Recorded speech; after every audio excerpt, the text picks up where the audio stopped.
साथियों, साहित्य संगम चैनल में आप सभी का स्वागत है। सबको राधे राधे।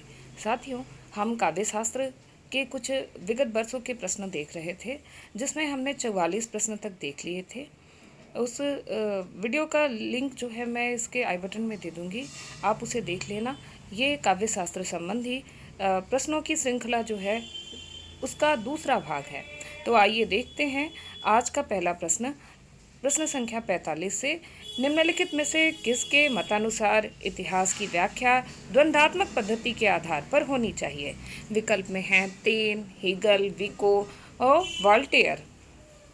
तो यहाँ सही उत्तर होगा विकल्प बी। हेगल महोदय के अनुसार इतिहास की व्याख्या द्वंद्वात्मक पद्धति के आधार पर होनी चाहिए।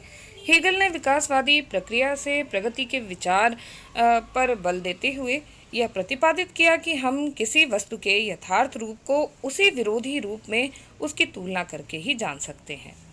अगला प्रश्न है, निम्नलिखित में से कौन सा विद्वान अस्तित्ववाद का चिंतक नहीं है? विकल्प में है Albert Camus, Ezra Pound, Martin Heidegger और ज्वा पॉल सार्त्र। तो इसका सही उत्तर हो जाएगा विकल्प बी, एजरा पाउंड अस्तित्ववाद के चिंतक नहीं है, यह बिंबवाद के चिंतक हैं।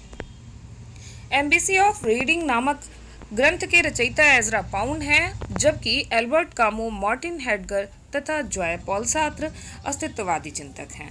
अस्तित्ववाद का प्रवर्तक सोरेन किर्केगार्ड को माना जाता है। अगला प्रश्न, अंडरस्टैंडिंग पोइट्री पुस्तक के लेखक कौन हैं? विकल्प में है Allen Tate, Tillyard, Cleanth Brooks, sir William Empson. तो यहाँ विकल्प सी सही उत्तर होगा। अंडरस्टैंडिंग पोइट्री पुस्तक के लेखक क्लिंट ब्रूक्स हैं। क्लिंट ब्रूक्स को विडंबना और विसंगति सिद्धांत का प्रवर्तक माना जाता है। On the limits of poetry 1948 ईस्वी में रचित पुस्तक के लेखक एलन टेट तथा 7 टाइम्स ऑफ एम्बिग्विटी पुस्तक के लेखक विलियम एम्पसन हैं। द डायरेक्ट एंड ऑब्लिक पुस्तक के लेखक टिलियर्ड हैं। अगला प्रश्न, थॉमस स्टर्न इलियट के अनुसार परंपरा क्या है ये बताना है। यहाँ पर विकल्प में है संस्कृति का अंश नहीं है, निर्जीव होती है, अनुपयोगी है, जीवित संस्कृति का एक अंश है। तो यहाँ विकल्प है डी बिल्कुल सही। थॉमस स्टर्न इलियट के अनुसार परंपरा जीवित संस्कृति का एक अंश है। इलियट की प्रमुख समालोचनात्मक कृतियाँ निम्न हैं: the sacred wood, homage to John Dryden, selected essays, the use of poetry and the use of criticism. सभी रचनाएं ये इलियट जी की हैं। अगला प्रश्न, निम्नलिखित में अस्तित्ववाद की विशेषताएं हैं। विकल्प में है जीवन की निरर्थकता का बोध, जीवन की सार्थकता का बोध, मृत्यु बोध, परंपरा के प्रति आस्था। तो यहाँ विकल्प बी बिल्कुल सही होगा, यानी पहला और तीसरा कथन जो है बिल्कुल सही है। जीवन की निरर्थकता का बोध तथा मृत्यु बोध अस्तित्ववाद की विशेषता है। अगला प्रश्न, यहाँ सूची 1 को सूची 2 से मिलान करना है। तो आइए इसके उत्तर पर ही चलते हैं, सीधे देख लेते हैं इसका उत्तर क्या है। यहाँ पाश्चात्य समीक्षक और उनके ग्रंथ दिए हुए हैं। पहला है प्लेटो, पाश्चात्य समीक्षक प्लेटो का ग्रंथ है ईऑन।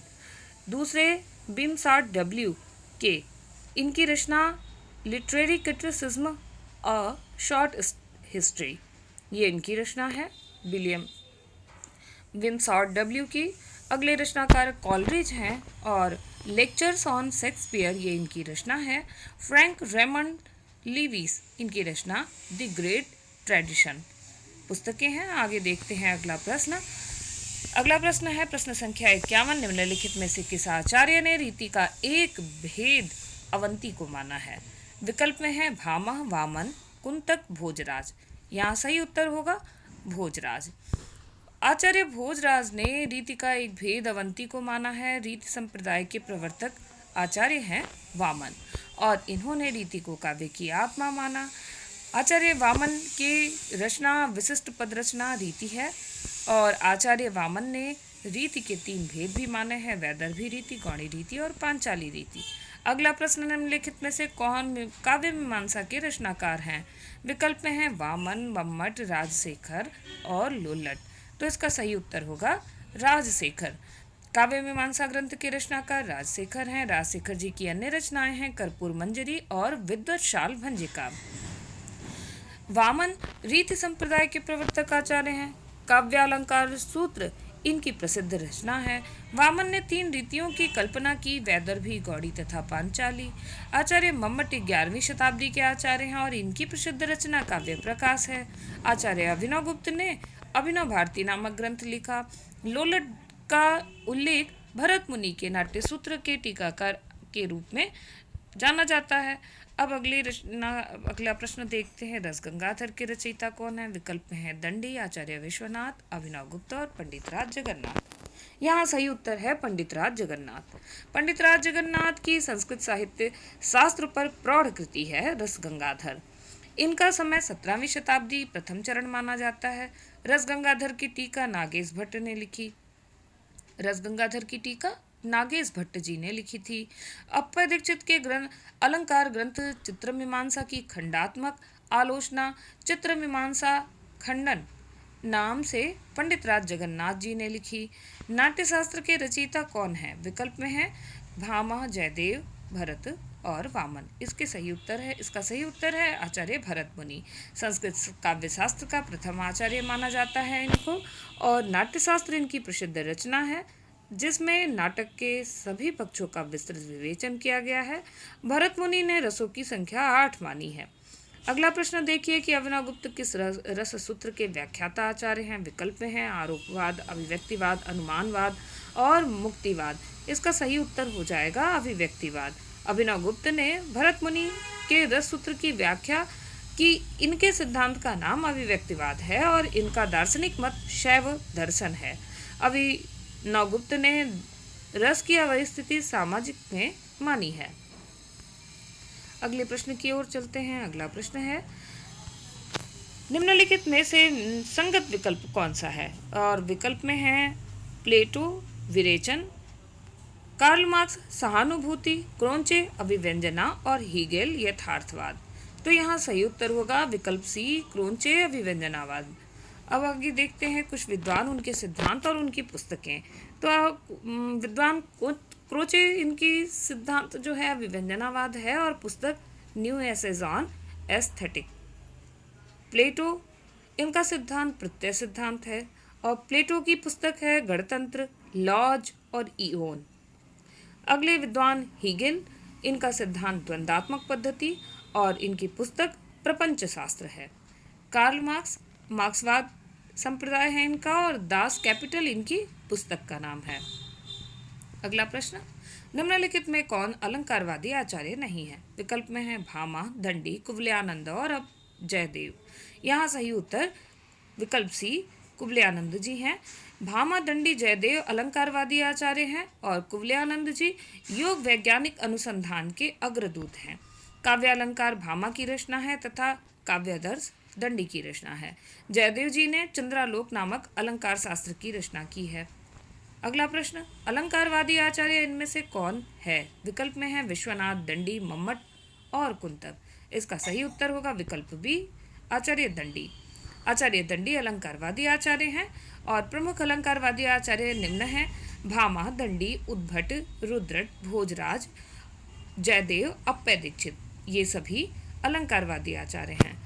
आचार्य कुंतक वक्रोक्ति सिद्धांत के प्रवर्तक हैं। इनका ग्रंथ वक्रोक्ति जीवितम है। मम्मटाचार्य की रचना काव्य प्रकाश है और मम्मट ध्वनिवादी आचार्य माने जाते हैं। आचार्य विश्वनाथ जी का ग्रंथ साहित्य दर्पण है और इस ग्रंथ में विश्वनाथ ने 10वें रस के रूप में वात्सल्य रस की मान्यता दी है।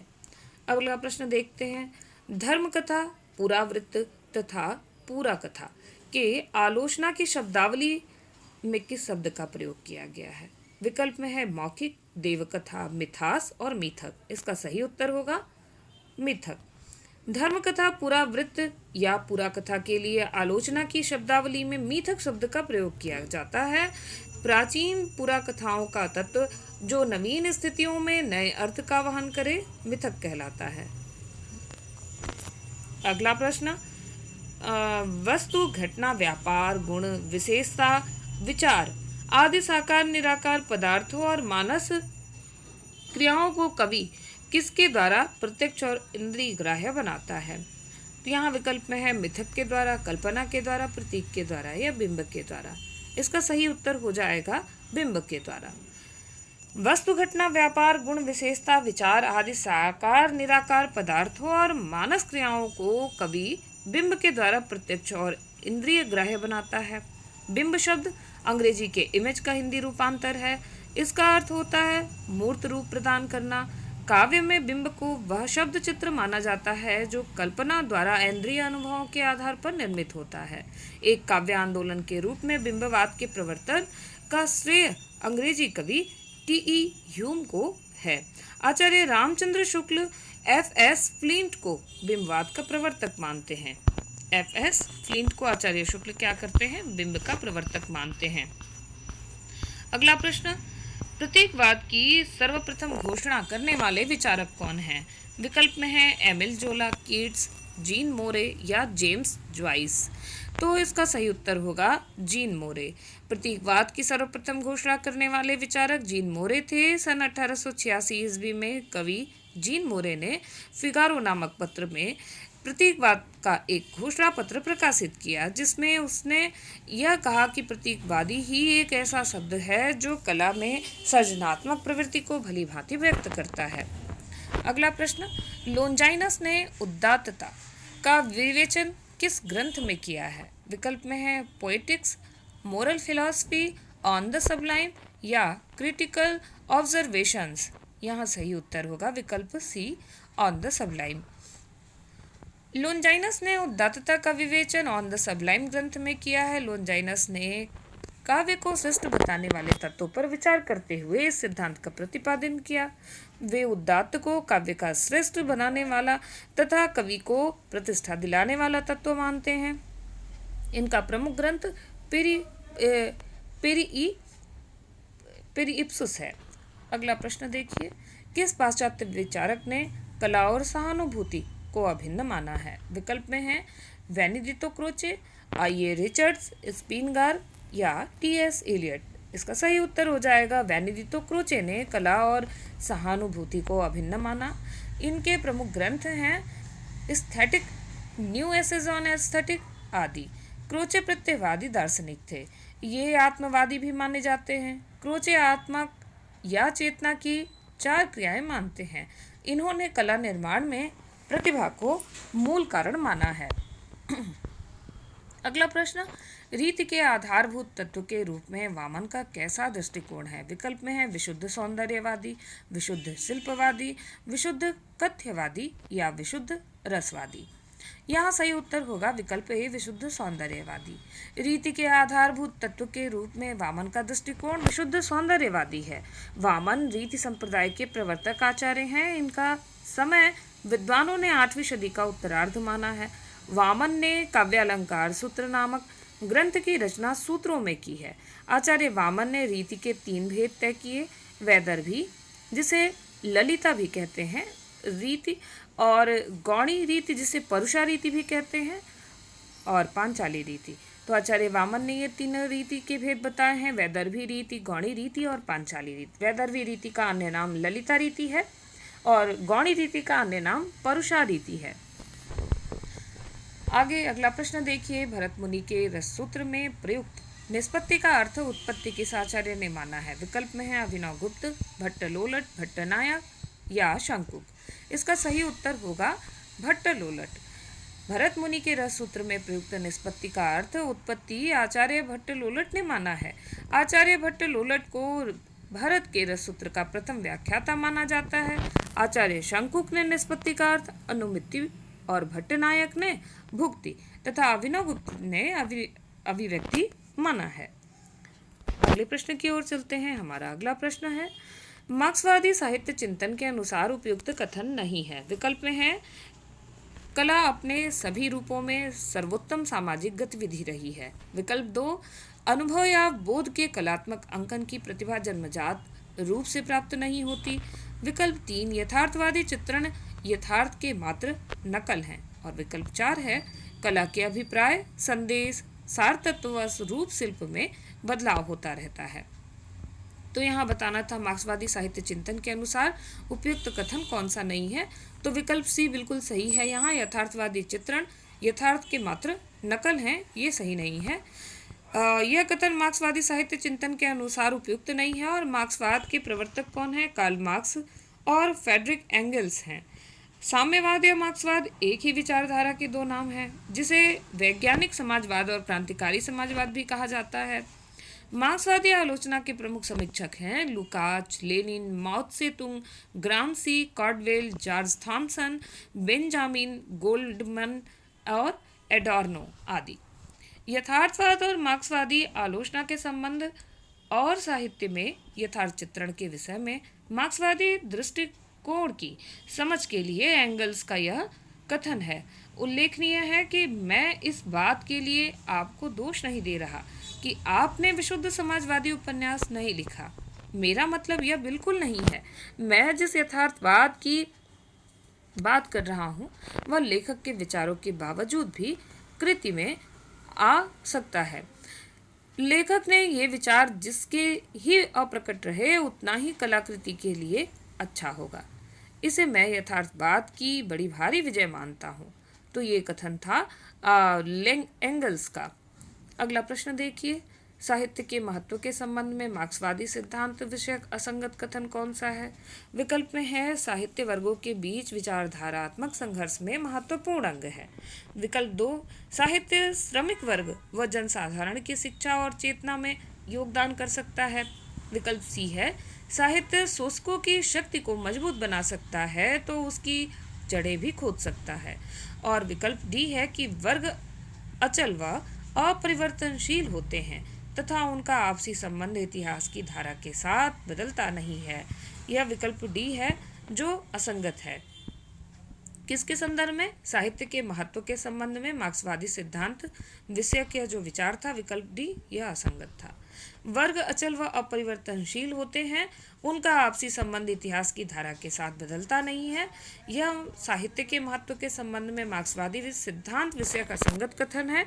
मार्क्सवाद के दो प्रमुख सिद्धांत हैं, द्वंदात्मक भौतिकवाद और ऐतिहासिक भौतिकवाद। द्वंदात्मक भौतिकवाद का संबंध प्रकृति और जगत के नियमों की व्याख्या है और जबकि ऐतिहासिक भौतिकवाद मनुष्य के संपूर्ण इतिहास की व्याख्या है। साहित्य के प्रति मार्क्सवादी दृष्टिकोण मूलतः लोकमंगलवादी था। इस दृष्टि के अनुसार जब तक समाज में व्यक्तिगत संपत्ति है हम सच्चे मानववादी नहीं बन सकते। सच्ची कला का जन्म वर्गहीन समाज में ही संभव है। वर्ग विभाजित समाज की कला बुजुर्गों की ही कला हो सकती है। माओ त्से तुंग का मानना था कि साहित्य की रचना श्रमिकों, किसानों, सिपाहियों और देहाती बुजुर्गों को ध्यान में रखकर की जानी चाहिए। ये माओ त्से तुंग का विचार था। उसकी समर्थता समाज के इसी वर्ग से जुड़ने में है। मार्क्सवादी आलोचना का ऐतिहासिक महत्व इस बात में है कि उसके द्वारा कला के लिए सिद्धांत का विरोध और उन्मूलन हुआ। अगला प्रश्न देखते हैं। हमारा अगला प्रश्न है,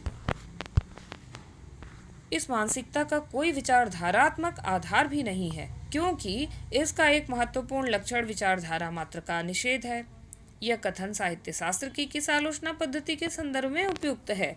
यहाँ विकल्प में है उत्तराधुनिकतावाद, निर्वैयक्तिकता, मार्क्सवाद या विव्यंजनावाद। तो यहाँ विकल्प ए बिल्कुल सही होगा। उत्तर आधुनिकता के संदर्भ में यह कथन था। उत्तर आधुनिकता के संदर्भ में या आलोचना पद्धति के संदर्भ में क्या कथन था कि इस मानसिकता का कोई विचारधारात्मक आधार भी नहीं है क्योंकि इसका एक महत्वपूर्ण लक्षण विचारधारा मात्र का निषेध है। और आगे देखते हैं अगला प्रश्न, उत्तर आधुनिकतावादी सोच के विकसित होने के कारणों में शामिल नहीं है। विकल्प में है भूमंडलीकरण, एक संस्कृति का दूसरी संस्कृति पर आधिपत्य, सूचना का साम्राज्यवाद या साहित्य का दृढ़ता के साथ स्थापन। तो यहाँ विकल्प डी होगा सही। ये शामिल नहीं है उत्तर आधुनिकतावादी सोच के विकसित होने के कारणों में साहित्य का दृढ़ता के साथ स्थापन शामिल नहीं है। शेष विकल्पों के कथन उत्तराधुनिकतावादी सोच के विकसित होने के कारणों में शामिल है। जॉय फ्रांकोइस लियोटार को उत्तराधुनिकतावाद का जनक माना जाता है। लियोटार लिखते हैं कि ज्ञान की अवस्था बदल जाती है जब समाज उत्तर औद्योगिक युग में और संस्कृति उत्तराधुनिक युग में प्रवेश करती है। यदि प्रौद्योगिकी के विकास में ज्ञान के स्वरूप, उसके अर्जन और वितरण में आमूलचूल परिवर्तन किया है, तो उपभोक्तावाद ने बाजार को केंद्रस्थ कर दिया है तथा ये दोनों परस्पर संबद्ध हैं। आज पूरा विश्व एक बाजार बनता जा रहा है तथा यही भूमंडलीकरण है। अगला प्रश्न, उत्तराधुनिकतावादी अवधारणा के प्रभाव के संबंध में असंगत कथन बताना है। विकल्प में है संस्कृति व कलाकृतियां भी उत्पादन हो गई। विकल्प 2, वैशिष्ट का महत्व कम व संख्या का महत्व अधिक हुआ। विकल्प 3, रचनाकार का ध्यान प्रभाव की प्रकृति और गुणवत्ता पर टिका रहता है और प्रसार व सफलता पर नहीं। और विकल्प 4 है कि आइडियोलॉजी की जनक टेक्नोलॉजी का वर्चस्व बढ़ने लगा है। तो यहाँ जो सही उत्तर है वो है विकल्प सी, रचनाकार का ध्यान प्रभाव की प्रकृति और गुणवत्ता पर टिका रहता है, प्रसार व सफलता पर नहीं। यह कथन उत्तराधुनिकतावादी अवधारणा के प्रभाव के संबंध में असंगत है। फ्रेडरिक जेम्सन ने अपनी पुस्तक post modernism the culture logic of late capitalism में उत्तराधुनिकतावाद को पूंजीवाद के विकास की खास अवस्था कहा है। इसे वे उपभोक्ता पूंजीवाद या वृद्ध पूंजीवाद भी कहते हैं।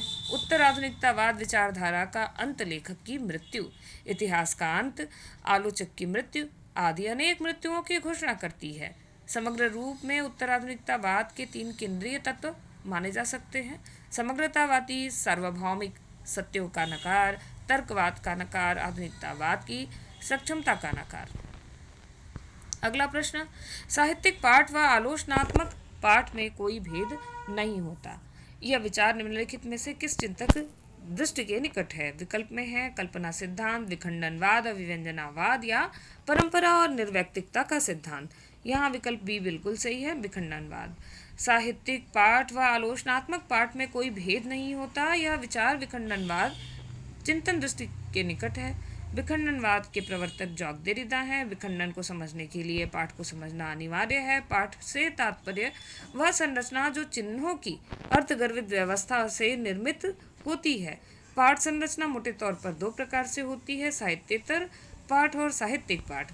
दोनों प्रकार की रचनाएं अपने अपने पाठ के रूप में अलग और विशिष्ट होती हैं। विखंडन वैचारिक रूप से मानता है कि आलोचना लेखक का एक तरीका है जिससे चीज़ की तलाश नहीं की जा सकती, बल्कि आलोचना किसी पाठ में अर्थ का निर्माण ही करती है जिससे वह जुड़ा हुआ है। यही कारण है कि आलोचना रचना की तरह रचनात्मक भी होती है, क्योंकि जिस तरह रचना पाठ के अर्थ का निर्माण करती है उसी तरह आलोचना भी पाठ के अर्थ का निर्माण करती है। अतः रचना और आलोचना दोनों ही किसी पाठ में अर्थ के निर्माण के 2 तरीके हैं, जो न छोटे हैं ना ही बड़े, दोनों समान हैं।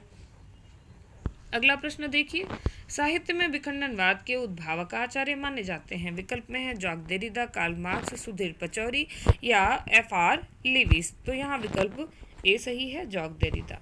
अगले प्रश्न की ओर चलते हैं। अगला प्रश्न है कि साहित्य समीक्षा के क्षेत्र में विखंडनवाद के उभार का महत्वपूर्ण काल निम्नलिखित में से है। विकल्प में है 20वीं शताब्दी का चौथा दशक, 20वीं शताब्दी का 5वां दशक, 20वीं शताब्दी का 6वां दशक या 20वीं शताब्दी का 7वां दशक। तो यहाँ सही उत्तर हो जाएगा 20वीं शताब्दी का 7वां दशक। आगे देखते हैं, प्लेटो के संबंध में असत्य कथन है। विकल्प में है कविता ज्ञान से उत्पन्न होती है, काव्य और नाट्य अंतः प्रेरणा से उत्पन्न होते हैं, काव्य भाव को उद्दीप्त करता है, तर्क को नहीं, कवि केवल माध्यम है, वास्तविक रचयिता ईश्वर है। तो यहाँ प्लेटो के संबंध में असत्य कथन है कि कविता ज्ञान से उत्पन्न होती है। प्लेटो के संबंध में यह कथन असत्य है। और प्लेटो का जन्म कब हुआ था? 427 ईसा पूर्व से 347 ईसा पूर्व तक प्लेटो का समय माना गया है। एथेंस में इनका जन्म हुआ था। प्लेटो का मूल नाम है अरिस्तोक्लिस और प्लेटो की महत्वपूर्ण रचनाएं निम्नलिखित हैं: Ion, Laws, Republic, Gorgias, Philebus, Apology, Symposium, ये सभी प्लेटो की रचनाएं हैं। प्लेटो प्रत्ययवादी या आत्मवादी दार्शनिक था। प्लेटो ने अपने इयोन नामक संवाद में काव्य सृजन प्रक्रिया या काव्य हेतु की चर्चा की है। इसने ईश्वरीय उन्माद को काव्य हेतु स्वीकार किया है। प्लेटो के अनुसार कवि काव्य सृजन दैवीय शक्तियों से प्रेरित होकर करता है। काव्य देवी को प्लेटो ने म्यूजेज संज्ञा से अभिहित किया है। प्लेटो का कहना है कि सभी प्रकार के समर्थ कवि अपनी काव्य रचना किसी सचेष्ट कलात्मक प्रेरणा द्वारा नहीं बल्कि दैवीय शक्तियों से प्रेरित एवं अभिभूत होकर करते हैं। यानी कवि कर्म किसी वैज्ञानिक पद्धति पर अवलंबित नहीं रहता। प्लेटो के अनुसार कवि में सृजन की क्षमता या प्रादुर्भाव अलौकिक शक्ति के रूप में होता है, कलात्मक सिद्धि के रूप में नहीं। अगला प्रश्न, प्लेटो ने नहीं माना है। क्या नहीं माना है? विकल्प में है कला में अनुसरण की बात, कला में पारस्परिक संबंधों व वर्गीकरण की बात, कलाओं में आदर्श की न्याय, सौंदर्य व सत्य की प्रतिष्ठा की बात, चिंतन को कला साधना का आवश्यक अंग न मानना। तो यहाँ विकल्प डी बिल्कुल सही है। प्लेटो ने चिंतन को कला साधना का आवश्यक अंग नहीं माना है। कला की अनुकरण की उद्भावना या श्रेय प्लेटो को दिया जाता है। अगला प्रश्न देखते हैं। हमारा अगला प्रश्न है कि प्लेटो के विचारों से बेमेल है। विकल्प में है तात्विक दृष्टि से मूल सत्य अमूर्त ज्ञान रूप विचार होता है और वस्तु सत्य अमूर्त का ज्ञान प्रसूत मूर्त रूप है। कलाकृति धारणा प्रसूत आभास मात्र है या अमूर्त ज्ञान रूप का व धारणा प्रसूत आभास में अंतर नहीं होता। तो यहाँ प्लेटो के विचार में विकल्प डी बेमेल है। अगला प्रश्न देखिए। अगला प्रश्न है कि अरस्तु ने त्रासदी के अनिवार्य अंग स्वीकार किए हैं 5, 6, 7 या 8। तो यहाँ विकल्प बी सही है। अरस्तु ने त्रासदी के 6 अंग स्वीकार किए हैं: कथानक, चरित्र, विचार, पदयोजना, गीत और दृश्य। अरस्तु ने काव्य दोषों के 5 आधार किए हैं: असंभव वर्णन, अयुक्त वर्णन, अनैतिक वर्णन, विशुद्ध वर्णन और शिल्पगत दोष। अरस्तु का मूल यूनानी नाम है अरिस्तोतिलेस। इनके गुरु सिकंदर थे। अरस्तु के ग्रंथों की संख्या 400 बताई जाती है, जिनमें सर्वप्रमुख ग्रंथ हैं पेरिपोइटिकेस, काव्य शास्त्र ग्रंथ है ये, काव्य के मौलिक सिद्धांतों का विवेचन हुआ है इसमें। दूसरा ग्रंथ टेक्नेस रितोरिकेश, भाषा शास्त्र है और भाषण, भाषा एवं भावों का वर्णन इसमें मिलता है। और तीसरा ग्रंथ वसीयतनामा है। इसमें दास प्रथा से मुक्ति का प्रथम घोषणा पत्र इसे माना जाता है। साथियों, इस वीडियो में इतना ही रहने देते हैं। मिलते हैं अगली वीडियो में। इस वीडियो को पूरा देखिएगा, आपकी निकटवर्ती परीक्षाओं के लिए अति महत्वपूर्ण है। और पसंद आए तो अपना उचित कमेंट जरूर दीजिएगा, लाइक और शेयर करना ना भूलिएगा। मिलते हैं अगली वीडियो में, तब तक के लिए राधे राधे।